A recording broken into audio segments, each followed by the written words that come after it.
Thank you for joining me today on Krista So Crafty. Today we have another little different project to do. I have some pulled pork that was left over from an event, and I've decided I'm going to can it. Normally I would just throw it in the freezer, but this time I thought, you know what, let's can it. So I'm just going to get out my canning supplies and get everything ready. And I've got all the pulled pork into a pot and I'm going to heat it up.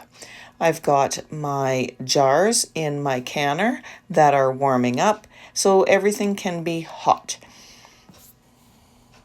I use a towel or some sort of a pad or something on my countertop when I'm dealing with jars, especially when you're dealing with hot jars and stuff, just to protect them so that, there's not a shock between the cold counter and the hot contents or the hot jar. So here I've got all my utensils and everything out. I'm just going to give this a quick little stir, make sure it is ready to go. And now we need to go and wash all the lids. I always wash my lids. I know not everybody does, but I really do, because the thought of taking it out of the box and putting it right onto something that is going to be where my food is just doesn't sit well with me. So I always wash my lids in hot soapy water. I rinse them really well, and then they're going to be ready to go. Although it's not necessary, I do put my lids in like a hot water, just tap water, and keep them there ready to go once I get everything else ready. I've got my rings all ready to go as well, and I think I'm ready to start putting the contents into the jar. I'm going to be using my 12-quart electric pressure canner that I purchased from Amazon. I can put a link down below if you're interested in it. It is a wonderful canner that it makes me feel good about canning using a pressure canner. So here I'm starting up the pressure canner, and I'm going to process these jars of pulled pork for 75 minutes. So all you need to do is set it to pressure canning, set the time, and then press start. And I have my jars in there already to preheat. I just put, I think it's like 3 quarts of water, but check your directions, into the canner itself, and I put a little bit of water in each of the jars so that it holds them down. And then once they're ready to go, I'm just going to dump that water out from the jar and then start filling my jars with the pulled pork. It's just that simple. When I'm canning meat like this, I like to do about a 1-inch headspace. I'm not pushing it down in tight. You don't want that. You need the air to be able to flow around, or some liquid. But I am using my tongs to kind of tap it down lightly. And I'm going to do the same process with the rest of the jars.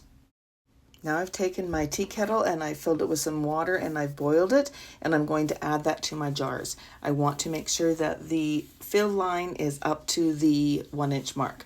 Once I get all the water in there, I will take a chopstick and I'm going to move the meat around to make sure there's no air bubbles in there. And then if I need to adjust the water levels again, I will just add a little bit more water. This ensures that the meat is covered and it's going to be nice and juicy when we go to take it out and use it. To use this, oh my goodness, it is great for pulled pork sandwiches. I love taking a baked potato and putting pulled pork on it, and some cheese and maybe even some green onions. It's so tasty. There's lots of things. You can actually use this with mac and cheese. If you've never had pulled pork mac and cheese, you really should try it because it is very tasty. The next step is to take a cloth, a paper towel, and I put some vinegar on it to clean these rims. If you don't, then you could have debris or some of the sauce on there, and then your lids won't seal properly. Because the pulled pork has sugar and stuff in there, it can leave that residue, so you want to make sure that you clean those really well, and using vinegar will help to cut the grease and the sugar and get it off of those. Once your rims are all washed off and clean, ready to go, you can put a new lid onto each of your jars. Again, you don't need to soak them in hot water or boil them or anything like that anymore. I just like to do it because I do. I've done it my whole life. So once you do that, then you're going to take and put your rings on, and you want to put those on finger tight. So what finger tight means is you take and you spin the ring on until it meets resistance, and then you take your fingers and you tighten it.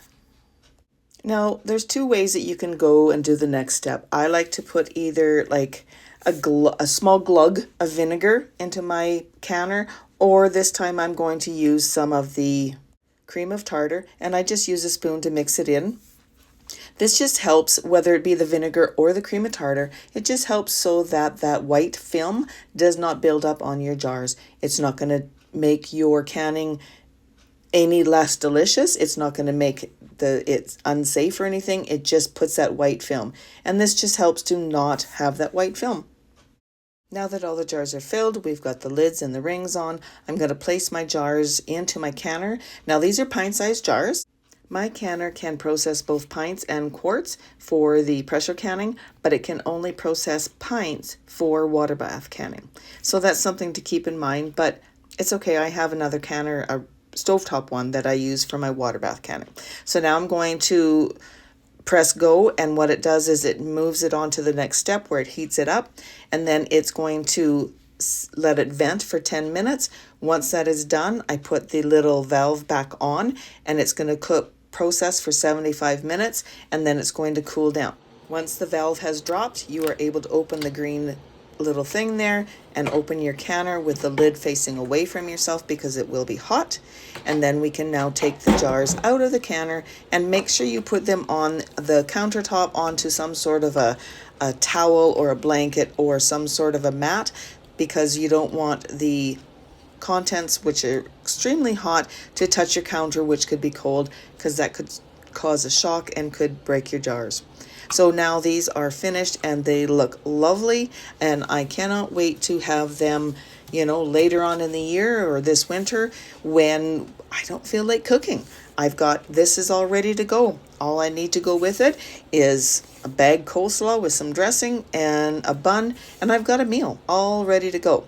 Now, as you can see, these jars are still extremely very hot. They're still bubbling a lot. I want to thank you for joining me today on Krista So Crafty. If you enjoyed this, please give my video a thumbs up, consider subscribing, and click on the bell to receive notifications every time I upload a video. Thank you again for joining me, and happy crafting.